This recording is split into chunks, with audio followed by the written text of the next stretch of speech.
Thanks, Bernardo. Getting two tapped? Yeah, definitely. Just respec. Respec. Put it in the health, put it in the stamina. You feel way better. Abilities. So the phantoms are just passives. There are two in particular I really like, but there's a couple that are really good. Like there's one that helps with break though, there's one that helps with break down. There's the stamina one, there's one that helps with jabbing damage. There's one that's your something.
The rest of the episodes will come out tomorrow.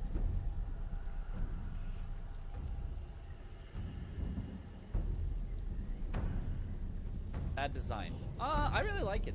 I'm having fun with it. I mean, I can see how someone wouldn't like it, but I like it. It is the nameless puppet style of boss fight where the attacks, you basically just have to memorize the pattern. You just have to go, like, I'm literally counting 1, 2, 3, 4, 5, 6, 7, wait, 9. You know? So I can understand how you feel like I don't.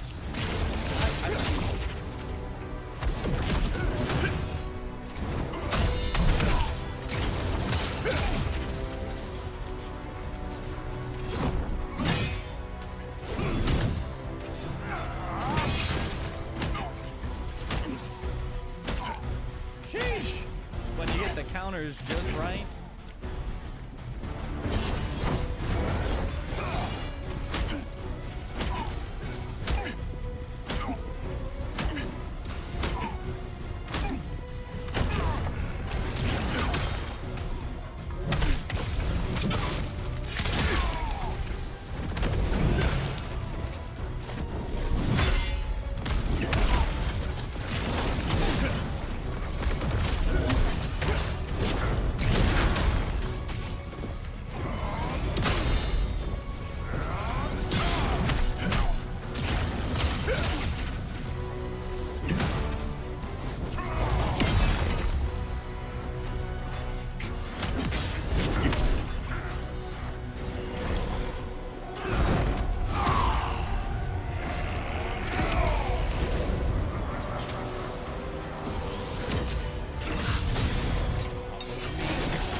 he's back to his phase 1 moveset now.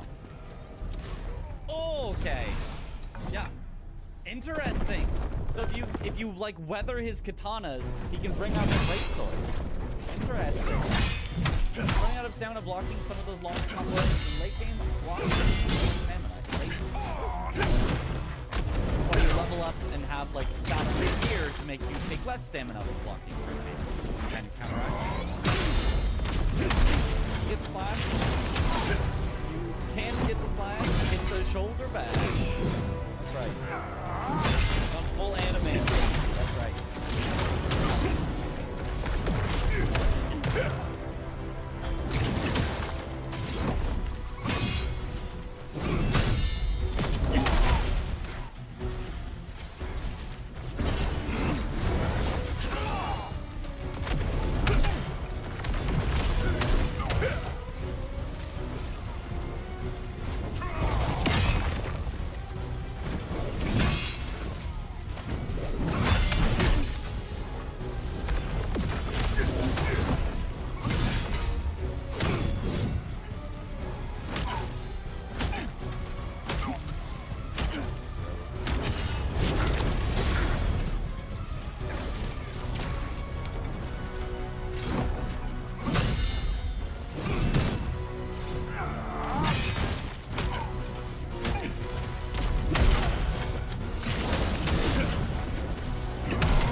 Okay.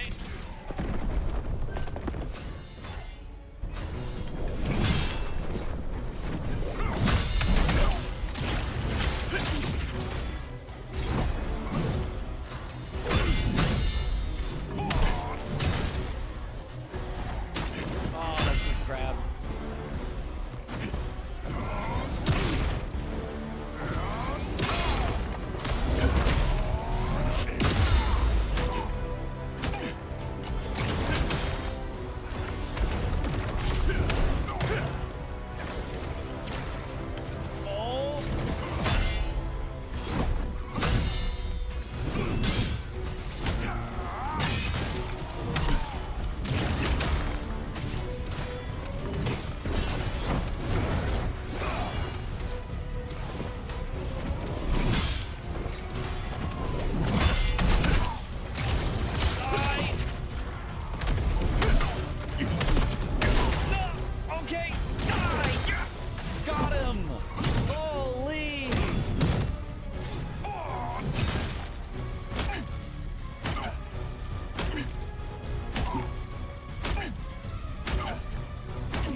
neutral on the issues and they're not like super fixated on them. And the people that do support the issues, who are they? Karens. Karens support the issues. And that's it. Yeah, exactly. Mentally ill people. Long term, you want trans people then? I've talked to a couple of them before, but like I think that interviewing to a handful of people isn't really going to give you any insight into it because you're talking in terms of like a couple of people. That's still just going to be a few points on the graph, right? And you need a lot more to draw on. So I'm just listening to that. Large majority, large percentage of trans and gay people don't subscribe to the goals of normal people. Yeah, I think so too. Most people, like, you just want to take your hormones and treat it as another gender and then live your life normally other than that, right? I mean, being trans isn't the only thing about you. Same as like being gay. So, yeah, and obviously that's the case, right? Normally, yeah, they want to do it. Listen, people want to do some shit that you might not agree with or whatever. That's fine. I just try to be reasonable and nice and understanding. That's it.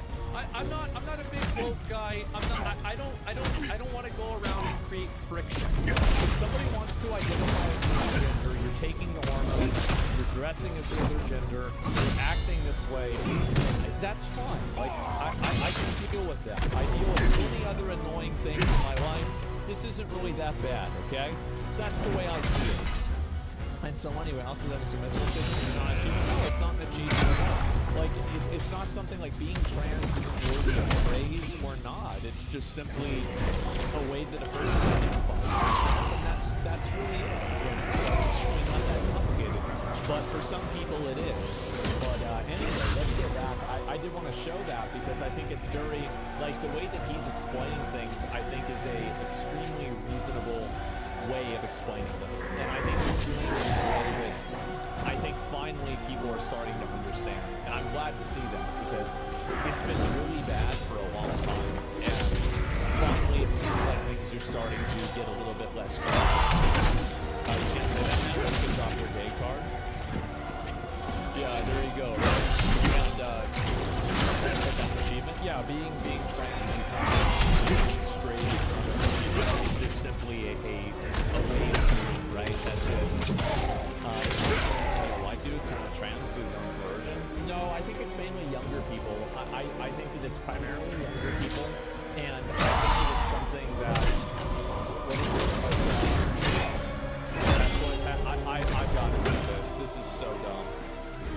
The FBI investigating bombs found in a Tesla showroom in Austin as protesters prepare for their sit-down day of action this week.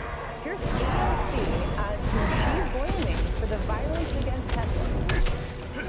Democrats are to blame for why people are so triggered by this because when you're at rallies saying, not you particularly, but your colleagues saying Elon Musk and using other words to describe him, does that rile people up, your supporters, to take action on their own? You know, I think about Republicans calling me a communist and Republicans saying that I hate this country, and I certainly have felt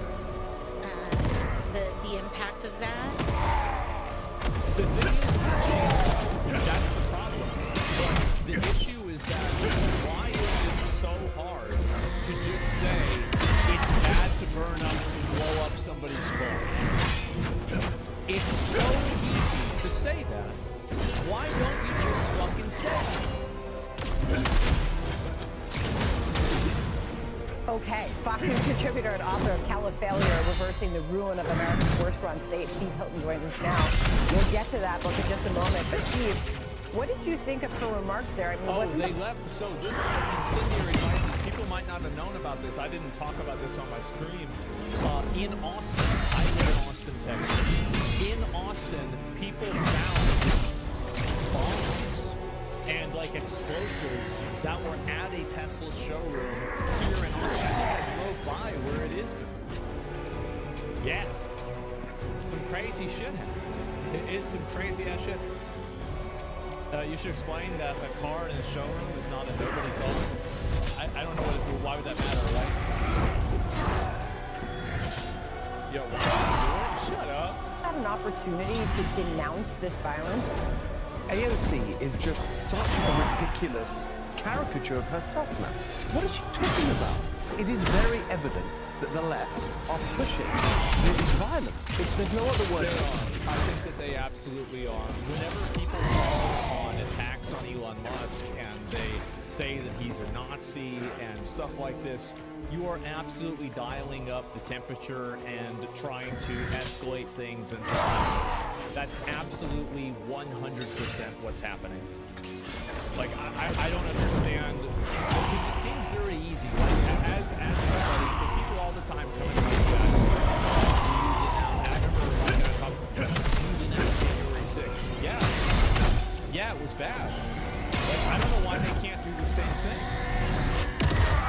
Why is it that you can't just acknowledge that the obvious thing where you're blowing up cars is bad? It's so easy. Is calling someone a communist equal in weight as to calling somebody a Nazi in the USA? No, a Nazi is worse, and I think that the people that take action on it are worse, but I think that they're both bad. And I don't think that AOC is a communist either. I don't think that there's enough evidence to really say that. And I don't think they should be saying that about her either, but let's be real here, there's only really one side who's burning down cars. Like, it's not like people, when there's a Bud Light controversy, people didn't go to the Bud Light buildings and try to shut down the factories. It didn't happen. To describe it, it's political violence, it is terrorism.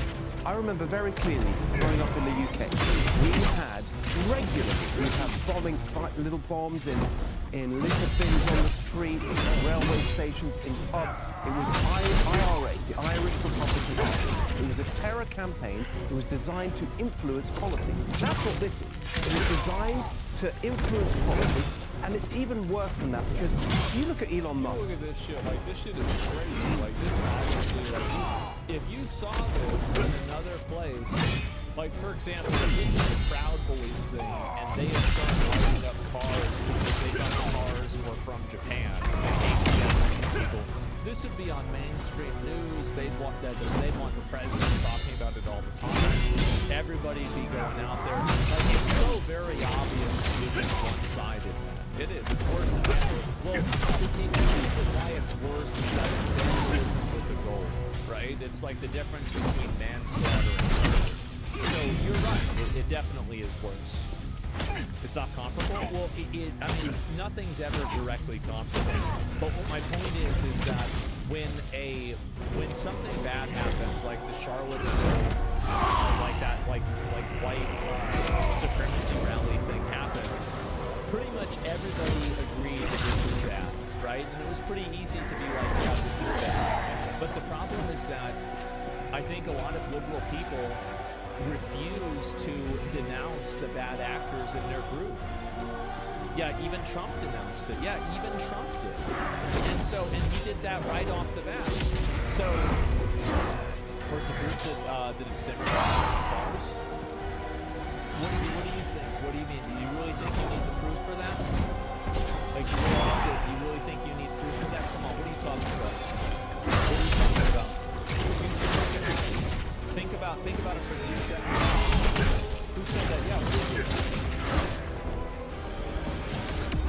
the percentage of the old guy King Teslas with the American jacket looks like a Republican? He looks like a Republican because he's an old white person.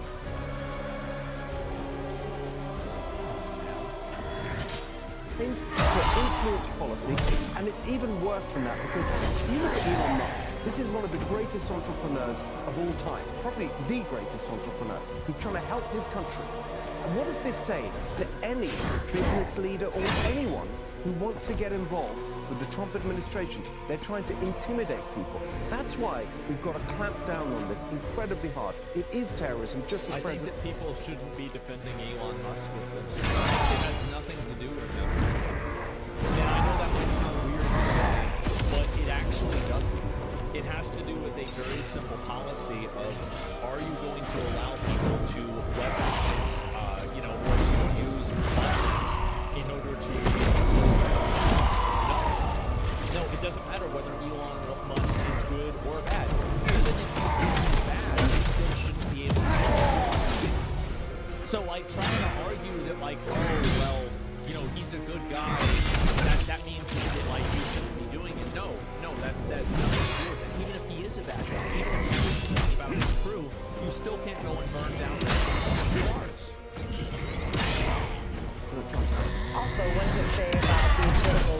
that they think that this is a messaging strategy that is going to work. I mean, you tell me what you're seeing as far as the It Teslas. won't. And in 5 years, people will look at this in the same way that people look back at the BLM riots now as a disaster. And I think most people openly now say BLM was a scam, and they have a negative perception of it. This will absolutely, in retrospect, be looked back as a embarrassment. And are they getting rid of And it them? already I mean, is. we've even seen some of the Teslas out on the road who have stickers on them who say, I bought this before Elon Musk went crazy or whatever it is. But is this a sign that the left really isn't going to learn from the last election? Exactly, they're not learning at all. I mean, any normal person can see that the reason that they were defeated was they went too far left. And look where the energy is right now in the party. It's the left, it's AOC, it's Bernie.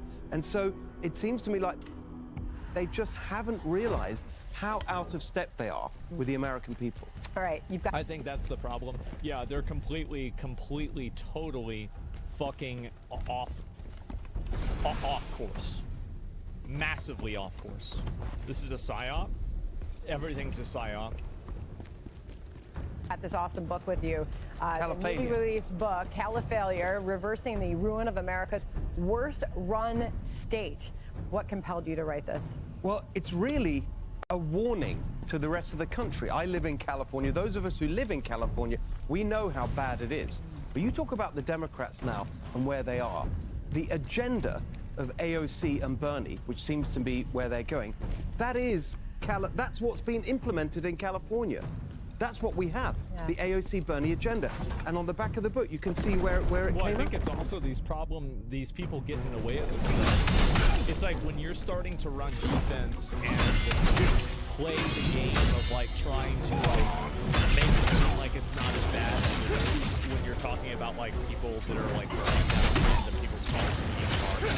What you do also is that you categorize yourself as a crazy person. And what happens is that there are a lot of things that, like for example, AOC was trying to pass a bill that capped credit card interest rates at 10%. I agree with her on that. And it's disappointing that now you can't focus on these important issues that actually matter because there's a fixation around burning down buildings. It's fucking ridiculous. They're unfolding themselves in a huge way. Yeah, it's still too high. Well, look, it's better than nothing, right? And so, like, that's a good start. But I agree with you, by the way. I think interest is a fucking scam. But that's not the point. The point is that these people are, like, there are a lot of progressive ideals that I very strongly agree with, right? Like, I'm a universal basic income person. I think we should have a government healthcare system. And in general, I think that there should be a lot more government entitlements that people have access to. Like, that's what I believe in. But the problem is that if you believe in that stuff, you also have to take on, like, you're in the party of people who think that terrorism is good, who think that destroying property is protesting. And you think that, like, and you have these issues where these people, like, have co-opted a very good and noble cause, and they've, like, contrived it into bullshit. Like, just weird bullshit. The highest poverty rate in the country, the highest unemployment, worst homelessness who pay the highest taxes, highest cost for housing, energy, gas, everything. So everyone needs to understand how we got it. That's why I wrote this book. How it happened, but most importantly, how we stop it. Yeah. In the rest of the country, especially if people are thinking about the midterms and, oh, maybe we'll go back a little bit to the left. No, that's what we've got in California. It's a total failure. I think that all of the stuff that's been happening, nobody, I can't imagine a single person saying, you know what, I voted Republican, and now I'm going to change my mind. I can't imagine that happening with anybody at this point. Find it to be very unlikely.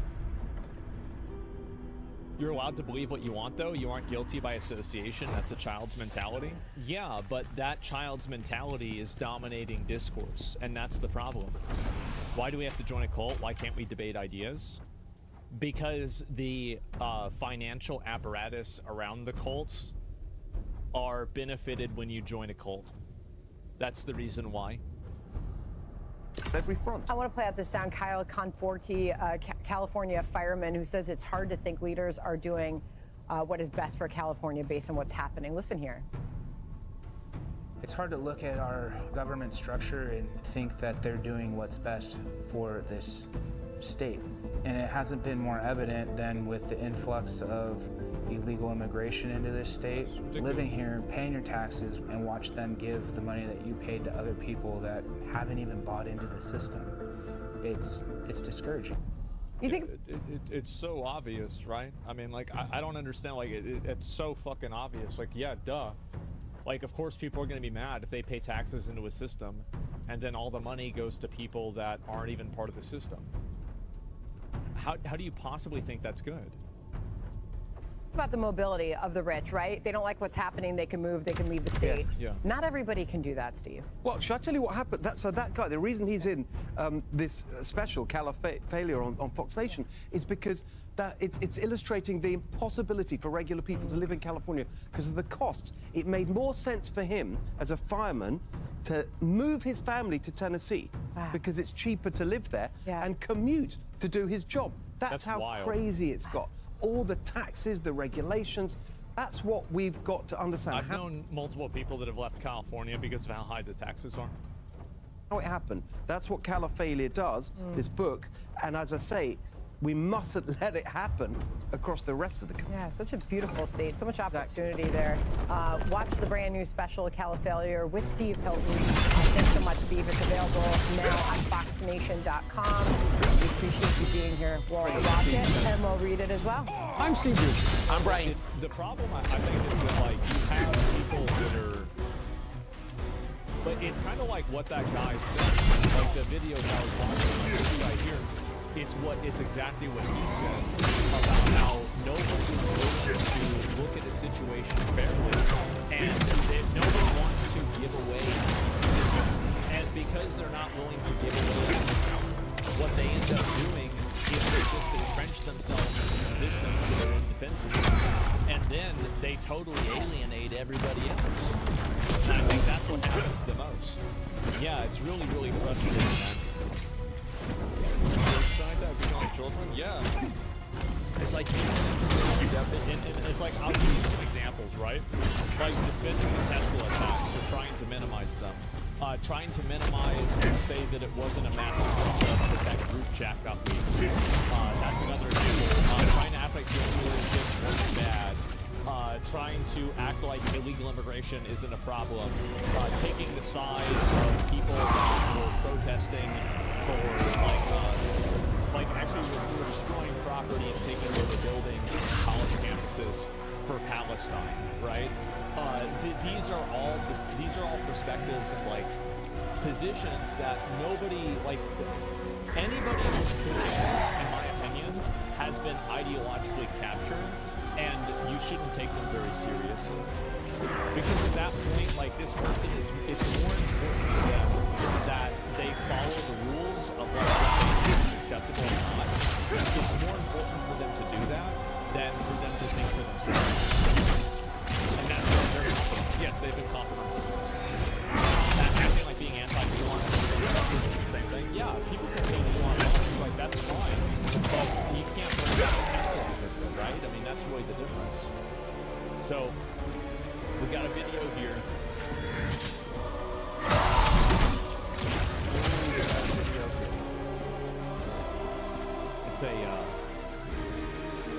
It's a big one. So about a week ago, Assassin's Creed Shadows was released. There's been a lot of discourse and conversation.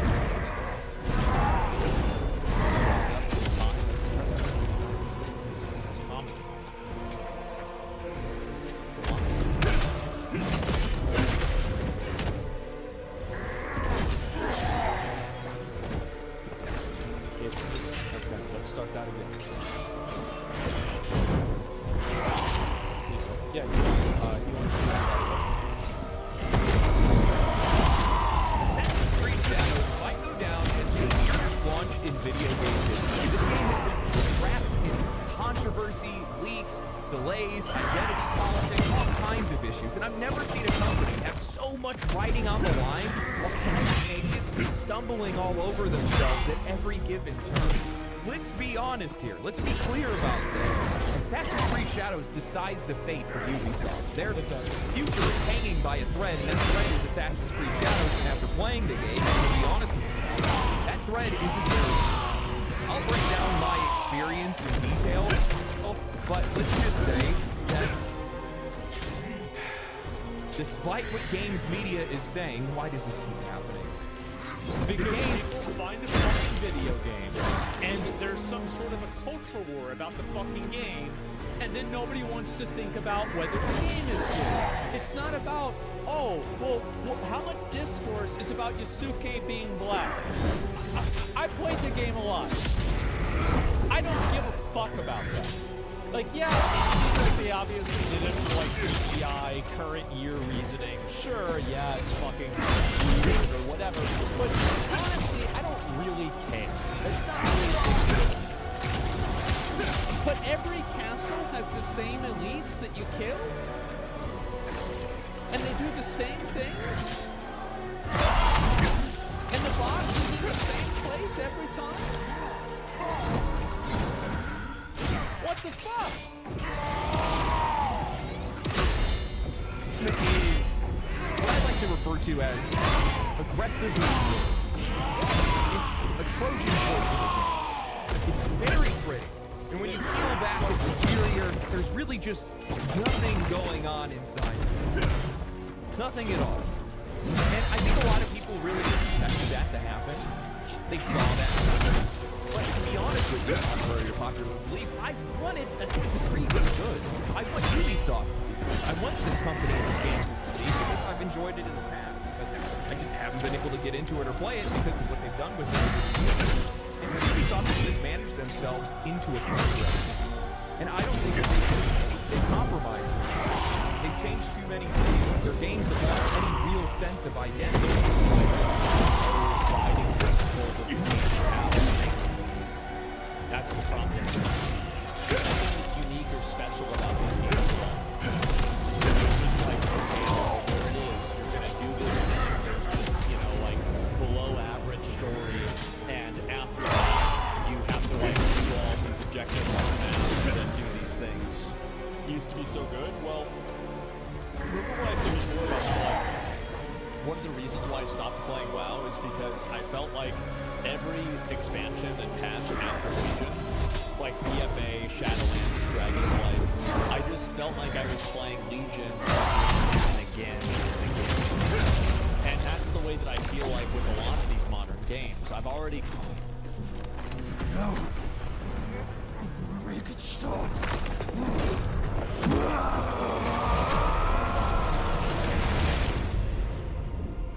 Stop the chaos, mortal!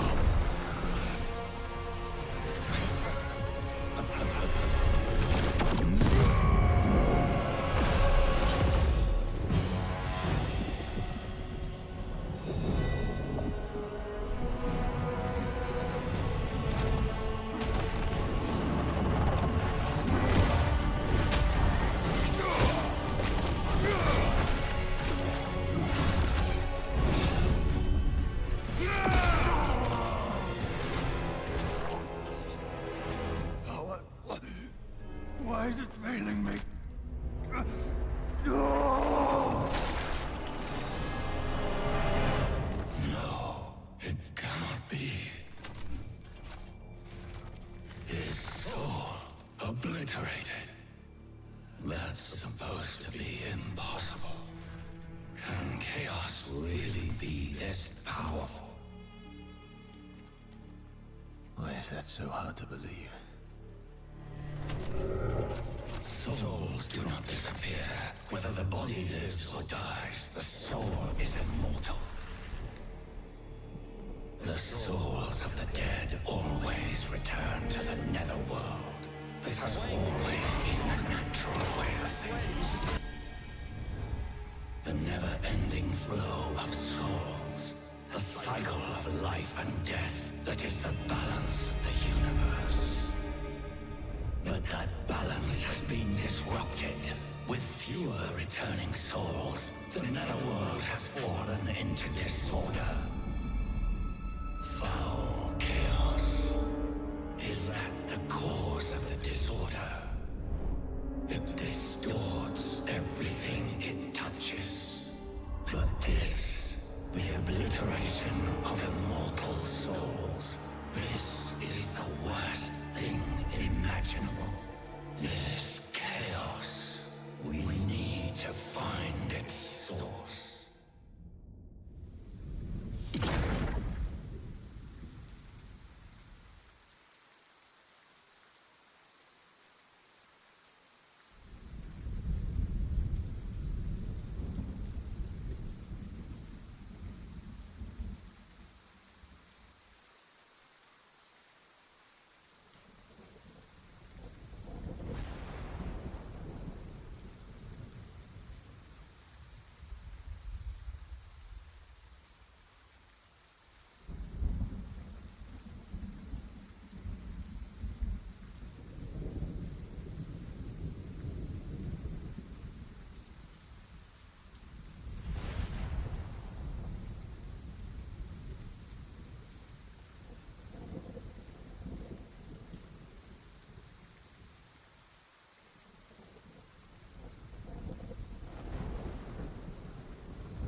Easy.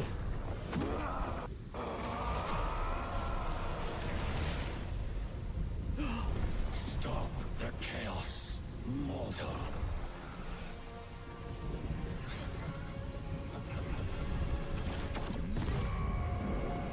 Oh.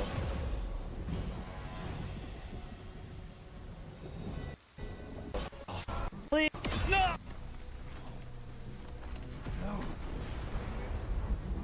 Easy.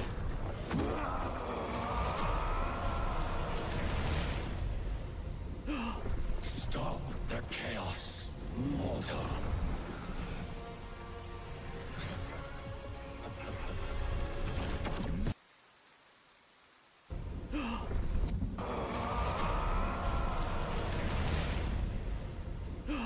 Stop the chaos, mortal.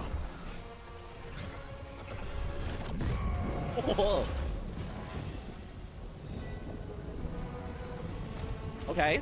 Phase 3.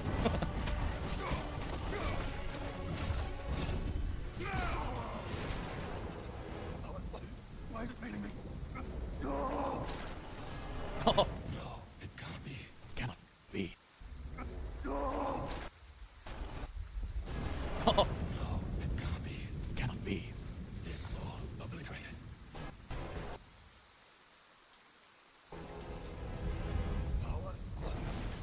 Why is it failing me?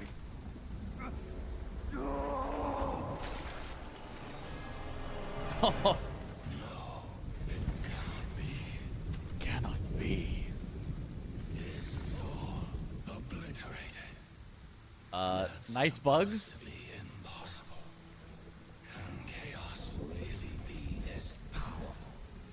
Why is that so hard to believe? Souls do not disappear, whether the body lives or dies. The soul is immortal. The souls of the dead always return to the netherworld. This has always been the natural way of things. The never-ending flow of souls, the cycle of life and death that is the balance of the universe. But that balance has been disrupted. With fewer returning souls, the netherworld has fallen into disorder. Foul chaos. Chaos. Is that the cause of the disorder? It distorts everything it touches. But this, the obliteration of immortal souls, this is the worst thing imaginable. This chaos, we need to Chaos. find its source. Phantom form learned. Okay, so we're just almost 14 hours into the game, and they're just like, you now have a meter. Fill up the meter. Devil trigger. We're here to kill chaos, just like Jack. That's right.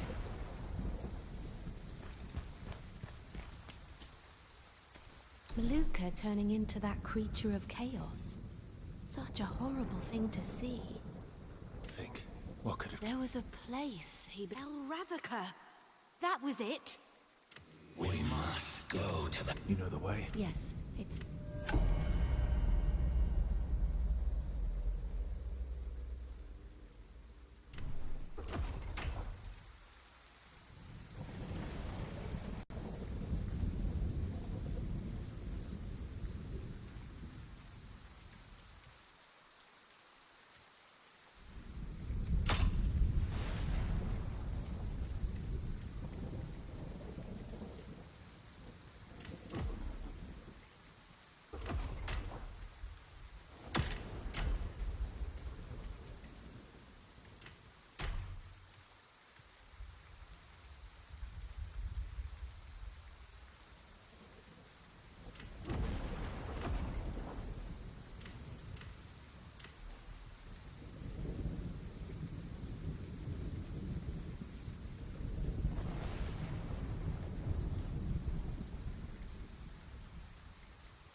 Right.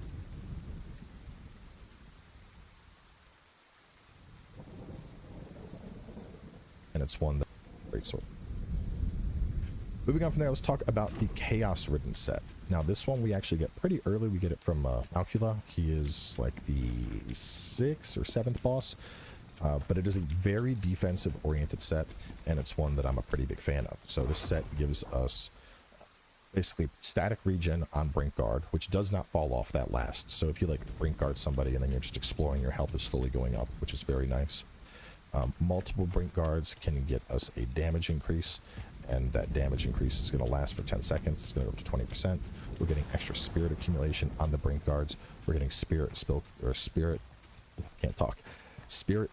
consumed, which makes it so we're dealing increased stamina damage, and then we're going to gain spirit and we remove all those stacks after a short duration. And then lastly, it's going to get us access to Volcanic Wrath, which is a very big spender. The idea behind Volcanic Wrath is we're basically dumping out all of our spirit for a very fast multi-hit move, kind of similar to like an Omni Slash or something. Very, very strong. Like I said, it's meant to be a spirit dump, and so this is a very like wait and see type set. The idea is you're aiming to do a lot of Brink Guarding. Obviously it has a boost for counterattack damage when you get up to Epic, so Epic, the counterattack, as we mentioned, also does count for Brink Guard, and it's a solid set in its own right. It's a very defensive set. I like the extra spirit accumulation it has coming in, and then executing Volcanic Wrath, that is just a really fun ability.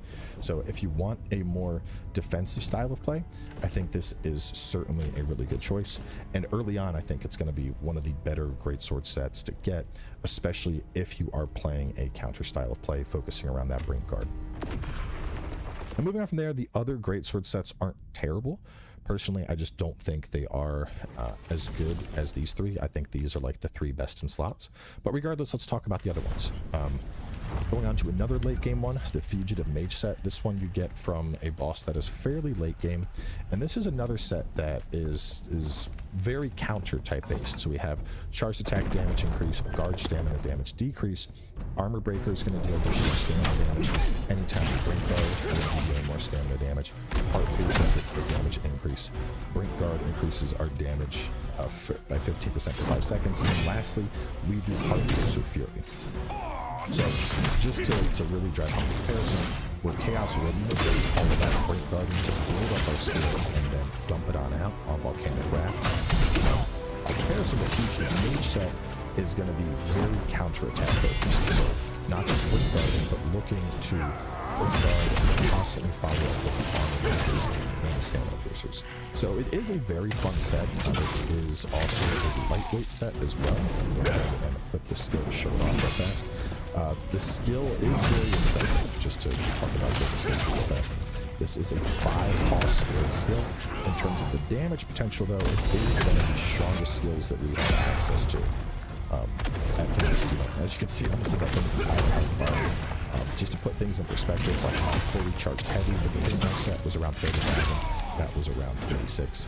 So it is a very, very strong set. The question though is whether or not that's going to be a 5 spirit too. But cool ability regardless. Moving on to that one, let's talk about the Bowels of Darkness. Now, this is from the Spider set, and I'm not a giant fan of this set, mainly because it just helps Ghost Arm. The Ghost Arm block stamina damage increase 100% is very nice. You're just getting a big stamina chunks anytime you hit Ghost Arm.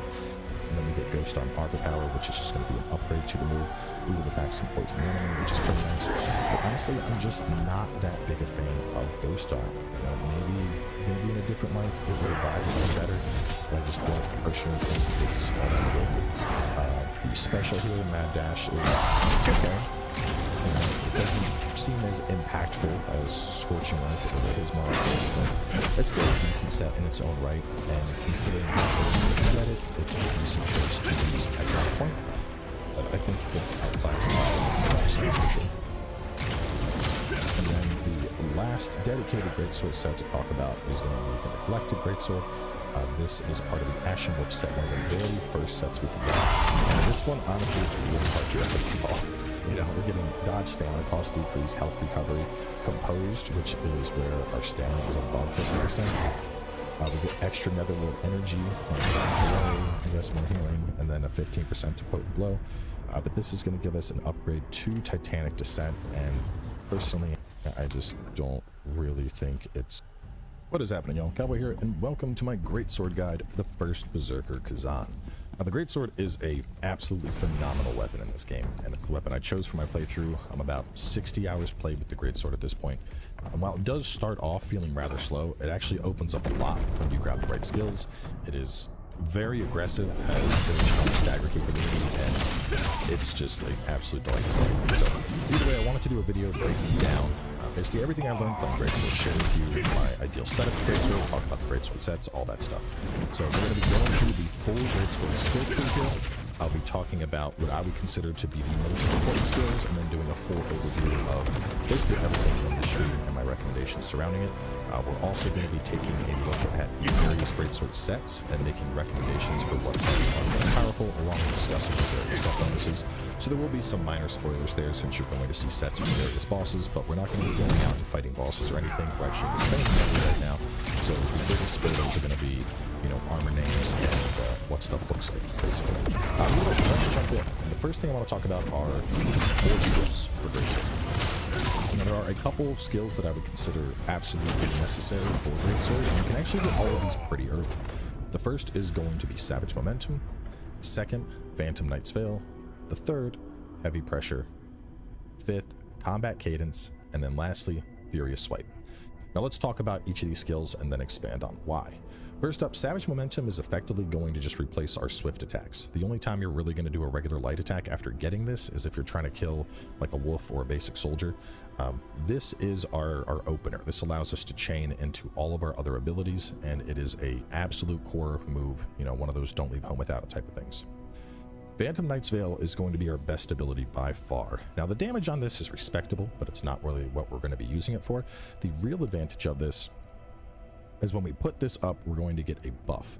And while that buff is up, any charged attacks that we do are going to send out energy waves that can damage and stagger enemies. And this is going to be what allows us to chain various moves together and really maximize our damage potential. Without this, you're going to have a bit more trouble trying to finish off enemies. Like they'll be consistently where there's just a little bit of stamina left and you don't quite have enough to get there because you're burning through your own stamina.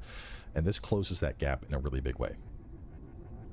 Heavy Pressure is going to be what allows us to chain all of these various abilities. So the greatsword is a very charge-centric weapon. We're looking to charge our heavy attacks, we're looking to charge our abilities, and what Heavy Pressure does is essentially open up the loop between like doing an initiation and going in with Savage Momentum, and then from there we can do a Potent Blow. And then going into an ability, and then we can go into a potent blow, and then going into a different ability, and then going into a potent blow. And that's going to be what fully opens up our combat chain and allows us to really pull the various abilities together. Over here we have combat cadence, and this is basically our core move. It's going to be our engagement. So with combat cadence, and especially with savage momentum, we can do a double dodge attack into savage momentum, which gives us a very strong opener. Later we're able to chain that into things like mortal blow, and then later on in the game we can also use furious swipe to supplement this even further, allowing us to dodge through enemy attacks and then go into that combat cadence opening. And so that just really pulls everything together and gives us a you know, much easier approach to combat, so you're not just like standing there manually charging stuff. And then the last one, which I mentioned briefly here, Furious Swipe. Not only is this a fantastic engagement tool, but if you time it properly, it ends up being completely free. It's stronger than a regular dodge attack, and once we get the upgrade for it, we can use this to chain into our full opener combo. So before we go in depth into the full tree, let's actually just talk about the combo. Let me show off how this stuff works. I'll pull up the controller so y'all can see the buttons I'm pressing. And real fast, I just got to build up meter a little bit.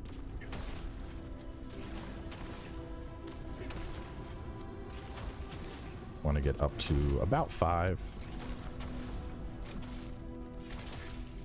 We're going to show just a couple different openers that basically just go through those various things that I just discussed.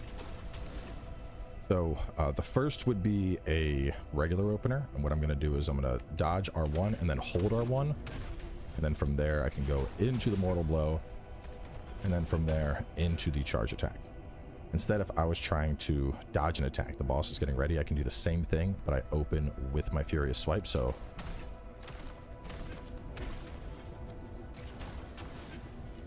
at some point I want to get this up and then go into a big charge from there. Then I could go into a different move and go into a big charge from there.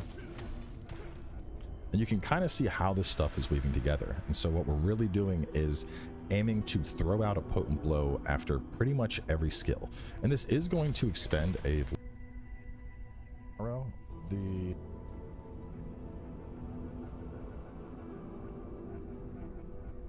Right.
eyes of Maluca.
Draw this line and hope you'll take my side.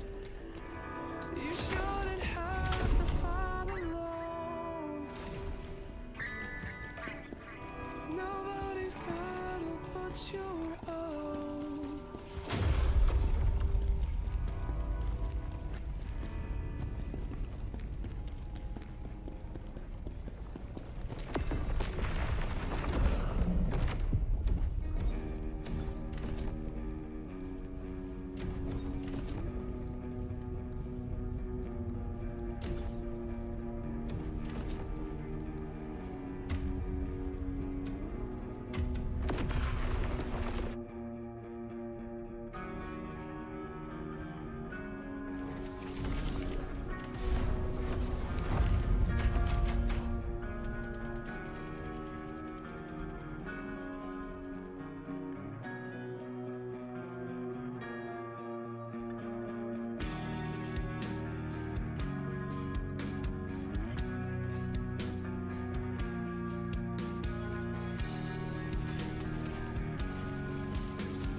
creature of chaos.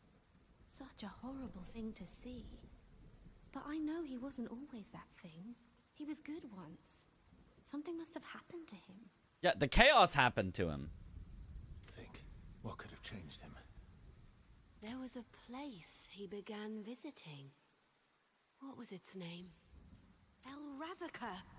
That was El it. Ravaka. After he started going there, that's when he began to change. It's an 80-hour game. It might be. We must go to that place. If chaos is there, we must stop it. You know the way? Yes, it's not far from here. Mission complete. Mitch, if you like this game, you'd like Strangers of Paradise. Similar gameplay, same equipment system, same amount of chaos mentioned. Well, I don't like the equipment system at all. The chaos mentioned, that's, you know, that could be a plus. I don't think it's similar gameplay. I don't think it is. I highly doubt it's similar gameplay from what I've seen. But it might still be fun. It's really not. I didn't think it doesn't, from what I've seen, it does not seem like the same style of game play.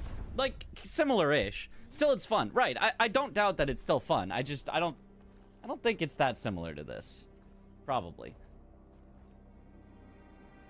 The style is similar. Like, the looks? Or the style of gameplay. I don't know. Maybe.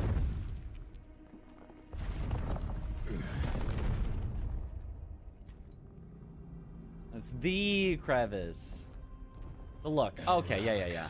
This is it. Yeah, it does look kind of similar. We sense the touch of chaos, but there's something else. There's something else.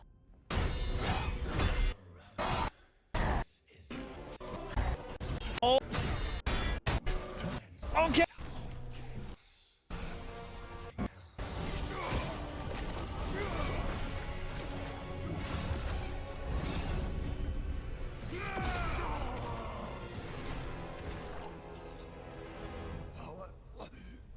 Why is it failing me?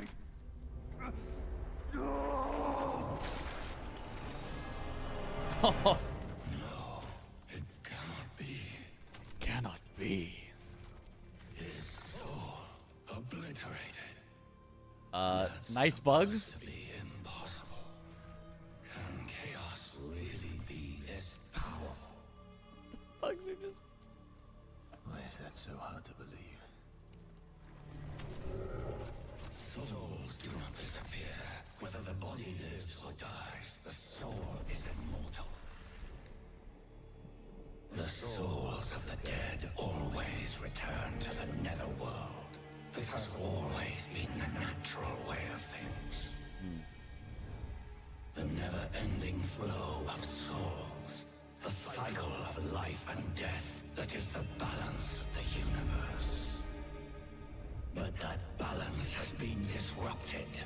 With fewer returning souls, the netherworld has fallen into disorder. Foul chaos. Chaos. Is that the cause of the disorder? It distorts everything it touches. But this, the obliteration of immortal souls, this is the worst thing imaginable.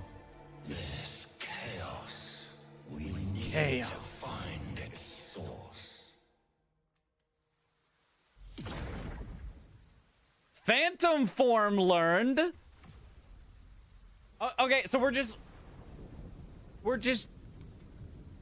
almost 14 hours into the game, and they're just like, you now have a meter. Fill up the meter. Devil trigger. We're here to kill chaos, just like Jack. That's right. Maluca turning into that creature of chaos. Such a horrible thing to see. But I know he wasn't always that thing. He was good once. Something must have happened to him. Yeah, the chaos happened to him. Think, what could have changed him? There was a place he began visiting. What was its name? El Ravaka. That was El it. Ravaka. After he started going there, that's when he began. To change. It's an 80-hour game? It might be. We must go to that place. If chaos is there, we must stop it. You know the way? Yes, it's not far from here. Mission complete. If you like this game, you'd like Strangers of Paradise. Similar gameplay, same equipment system, same amount of chaos mentioned. Well, I don't like the equipment system at all. The chaos mentioned, that's, you know, that could be a plus. I don't think it's similar gameplay. I don't think it is. I highly doubt it's similar gameplay from what I've seen. But it might still be fun. It's really not. I didn't think it doesn't, from what I've seen, it does not seem like the same style of game play. Like, similar-ish. Still, it's fun. Right, I don't doubt that it's still fun. I don't think it's that similar to this. Probably. The style is similar. Like, the looks? Or the style of gameplay. I don't know. Maybe.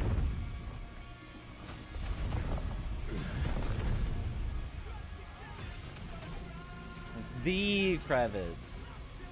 The look. Okay, yeah. This is it.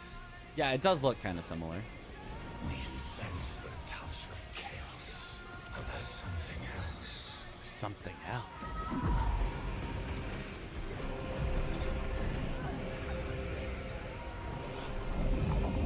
Uh-oh.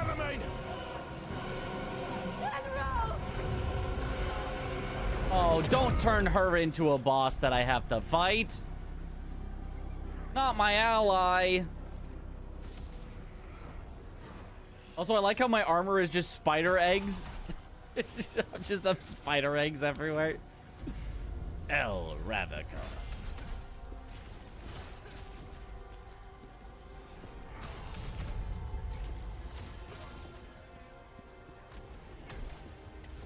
Little backing track. Ooh.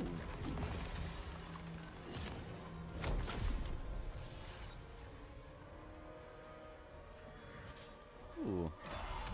All right. Let's go back. After every mission, we check on our stuff and do any bonus missions. Are you controlling stuff on the screen? Might interest you in Tetris. Okay, so let's check the gear I've got. Chaos-ridden greatsword. Learn!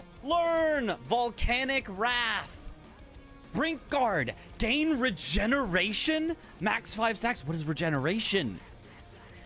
Oh, this might be my set. We might be a chaos set. Holy. Brink Guard. Damage increase for 10 seconds. Maximum of 5 stacks. We get to stack Brink Guard damage. Okay. Brink Guard. Spirit accumulation. Okay, so we just get infinite spirit with Brink Guarding. Heck yes. Spirit skill. Gain consumed. I have no idea what that means, but we can figure out once we get that set. And learn Volcanic Wrath. Well, it's farming time. It's farming time. What was causing tick damage on the boss in the last fight? Look at the set bonus that I have on my current set that I'm using. Brutal attack, enemy poison. I was poisoning him every time that I did a brutal attack. Orko, you plan your proposal for Tokyo in 3 weeks. Wish you luck. Oh, good luck. Okay. Sheesh. Yeah, that looks good.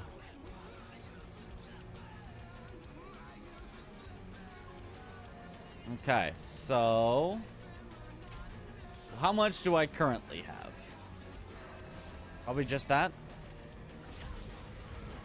Oh, I have chaos-ridden pauldrons. I also have the chest.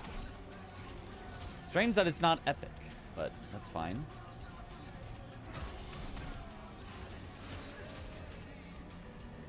Oh, wait. Fallen Guardian. Fire attack. You just have fire damage. Flame. If they're on fire, you deal more damage. Activate Ruthless. I don't know what Ruthless is. Ruthless damage increases for 15 seconds. Oh, I think that we decided that one was dual wield only. And then Brink Guard, grant fire attribute. That is a good set. That also looks like a good set, but I don't know that I want to farm for that one. What would that one have been off of? Who would have given that one? Did you finish the game? I have not yet. We are still working on it. Okay, we don't have the gloves, so we're missing helm, gloves, pants. Please tell me we have the boots. No, we don't have the boots. No. It's gonna be forever again to get the boots. Not the boots. It's always the boots.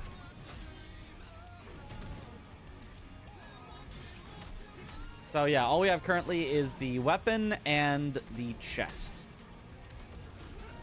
Farming session. At least we get to farm that cool boss.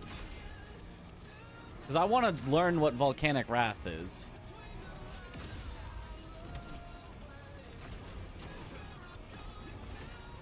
Oh, we've been wearing our poison resistance stuff this whole time, despite it not doing anything. Oops. Necklace of Wisdom. Damage multiplier increase. Frontal damage. Guard stamina. Damage decrease. That actually sounds maybe good. Necklace of Protection. Spirit of Advocate. Oh, that's a summon one. Max health. Yeah.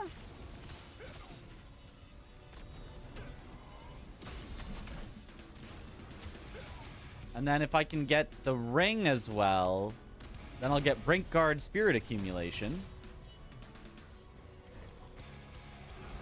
Which would be this one. Max Stamina and Enemy Exhausted damage increase. That actually sounds pretty good.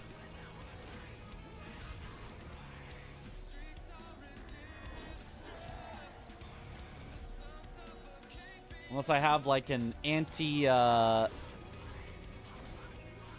chaos thing, which could help, but oh wow, that is a charged attack ring. Level 69. Nice. Attack damage, max stamina. Ooh. The Pilgrim set is for potent blows. Oh, that would be pretty good too.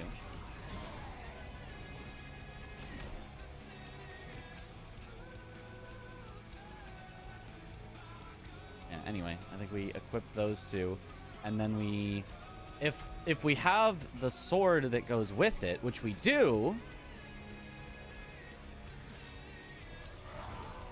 might as well just get the full 3 set, right? And then for our gear, we put back on the farming set, which is probably going to get me very murdered because it's now very low level compared to...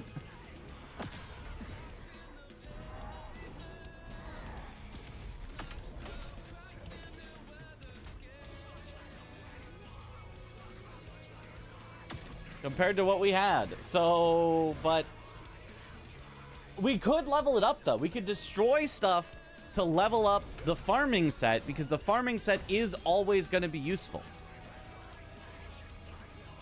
Right? Just get good and the low armor doesn't matter. True, true. Because it gives high grade item drop rate up and weapon drop rate up, which the weapon drop rate isn't necessarily that because we already have the weapon, but...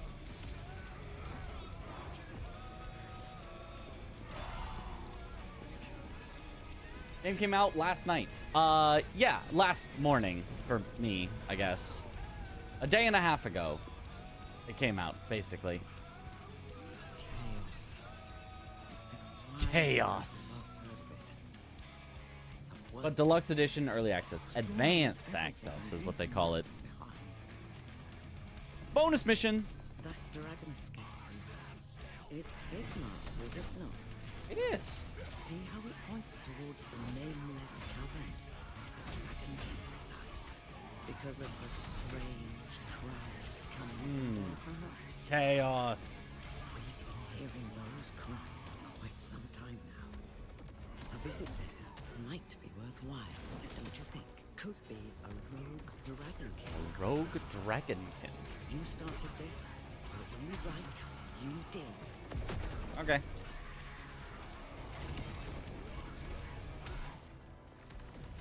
Okay, so if I want to upgrade my bards,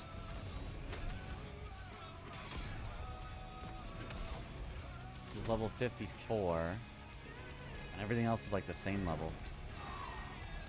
Oh, and you can't even use white quality stuff. You have to use blues or purples.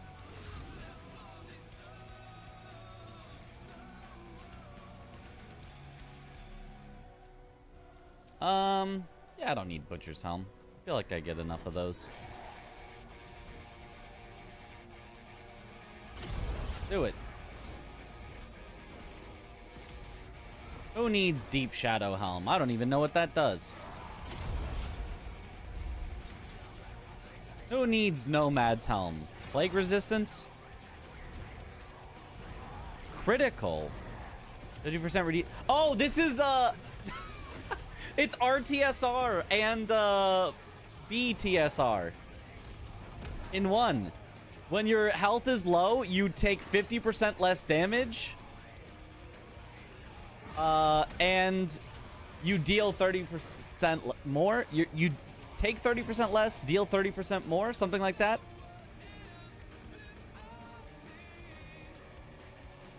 If you pay close attention, bosses don't randomize their attacks. It's very simple, dumb design. I don't think the devs know how to code the boss AI to be hard. Like, seriously, I never beat every Elden Ring. I think it only starts out the same attacks, and then it randomizes from there, I think.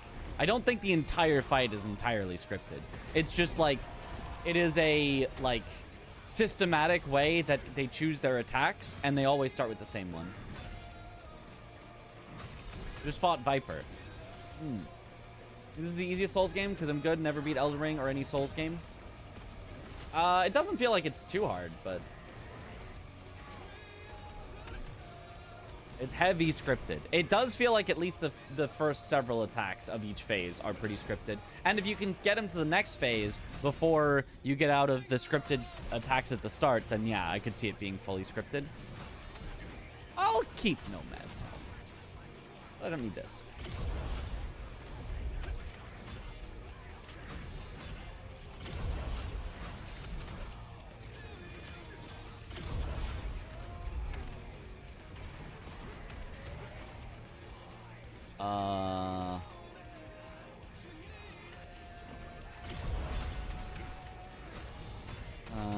These two I'll keep.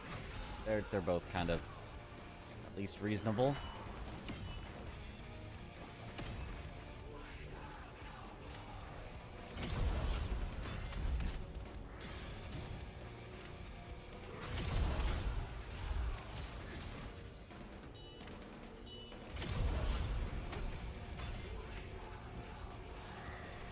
Fallen Lords feels like a keepable. I have enough Devourer of Darkness tops. I don't need this one.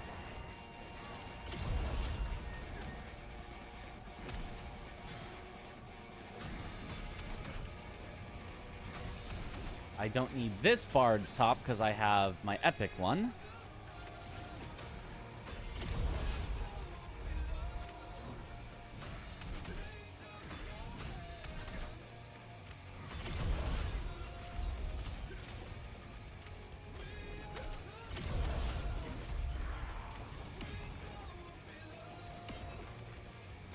Frozen Mountaintop. Health recovery, endurance. Pen endurance does seem like a lot. Unscathed. Damage increase. 50% received damage.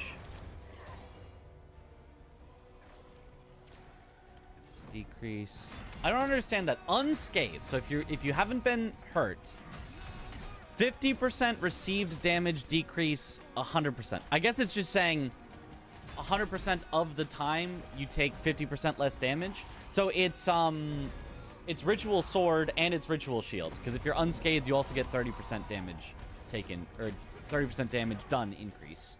Interesting. The inventory management and loot makes me not want to buy this, even though I loved everything else in the demo. No, I totally agree. I totally can see that. Deep Shadow Pauldrons, I don't care about. Butcher's Pauldron, I think we still decided isn't even for my attack, my weapon type, so I think I can just get rid of it. I can definitely get rid of. Fallen Guardian I do want to keep. That seems possibly fun.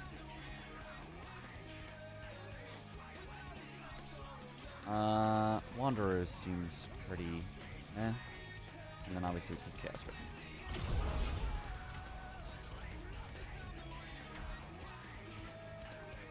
Didn't want this game to be too difficult and appeal to the masses. They wanted the fights to be fair and learnable. It's very much intended. I honestly don't mind at all. Like, yeah, scripted fights can be very fun. The fights in, for example, Final Fantasy XIV, which is an MMORPG, very different game, but, you know, are scripted, like, literally start to finish. They're scripted. They have RNG within the attacks themselves, but it's always going to be this attack into this attack into this attack into this attack, and they can be some of the hardest, you know, raid fights, and they can be so much fun. Who's got the FF14 copy pasta ready? Don't mind either, just surprised, yeah. Loot system reminds you a bit of the Diablo series. Yeah, it is that same style. Okay, this is definitely a get out of here. Butcher is a get out of here. Deep Shadow is a get out of here. Wanderers is a get out of here. Shadow is a get out of here. Furious Bandits, I will keep. Defense unit, get out of here. Wanderers, get out of here. Oh, wait, I have a higher level bards. It's level 70, but it's not epic. It's only rare. Well, deleted. I'd rather have the epic at slightly higher level.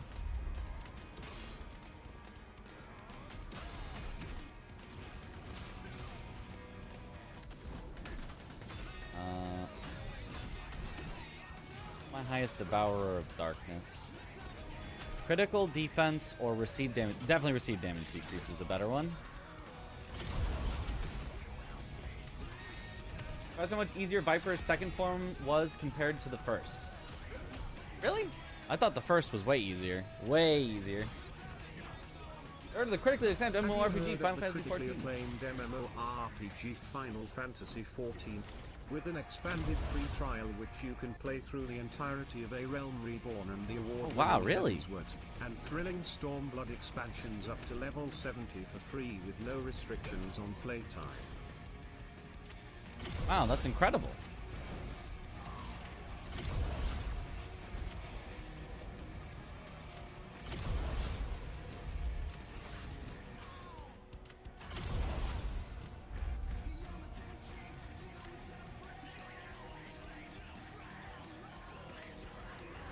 Once again, we are deleting our higher level bard stuff into our lower level bard stuff because it's epic. Clerics. Composed damage increase. I don't know what composed is. Gives you an extra heal, max stamina, guard stamina damage decrease. I mean, seems like a fine set, but not a good enough to actually use set.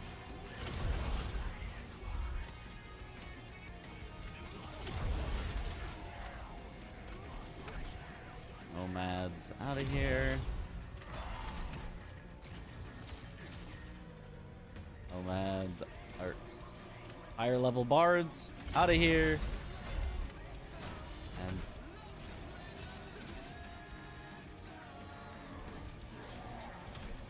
And I really do need some new legs, but I guess I will have them once I farm this.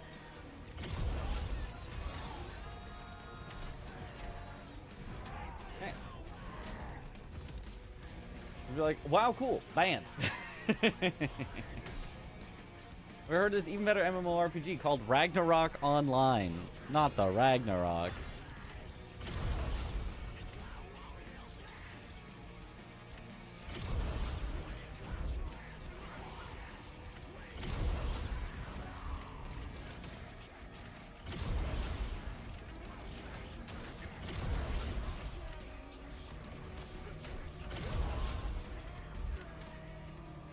Barracks we decided we don't want.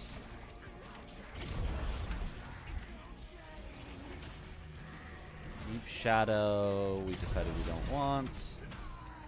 And Clerics we decided we want. Okay.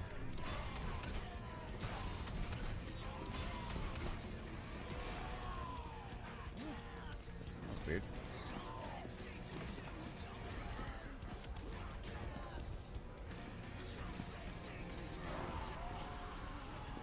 Okay, time to farm. Time to get my butt kicked while farming.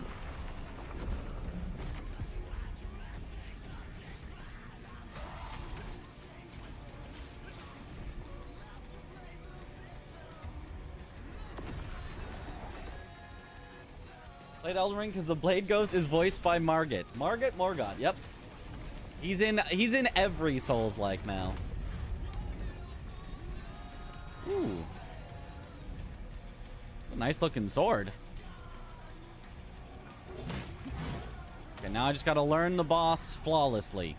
Learn the script. How am I liking it? I like it a lot, with the exception of what I'm about to do right now. I don't really like the gearing system and the way that it incentivizes you to farm if you want to, like... In this case, I just kind of want to learn what it does. Although it also is probably going to be powerful gear. But the way that it makes me feel like I want to farm. Like, there are other games that have farming in them, like Monster Hunter, where I can farm. But I like it better in Monster Hunter. It feels more targeted. It feels more like I know it's not going to take very long to get what I want. Whereas in this, it feels like I'm just rolling the dice and praying. And, like, eventually there's ways around that, but, like...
Okay, well, missed both parries on that. Rip. In Monster Hunter, you can target specific areas of monster to do more guaranteed certain drops, yeah. I've been using the dash attack. Are you running attack for the shove? Yeah, just sprint, attack, sprint, attack, sprint, attack. Not the heavy. Well, actually, the heavy, I guess, is the same thing. Just sprint, attack.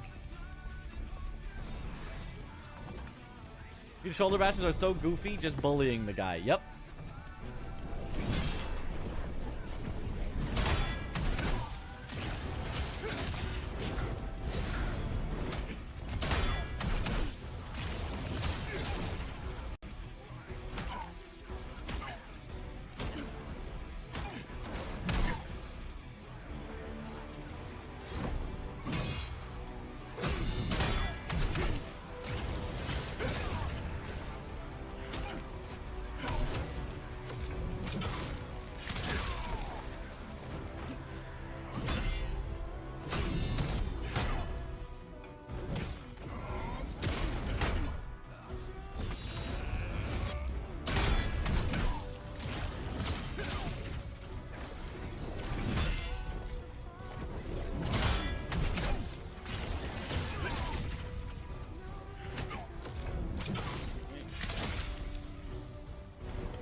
Okay. What?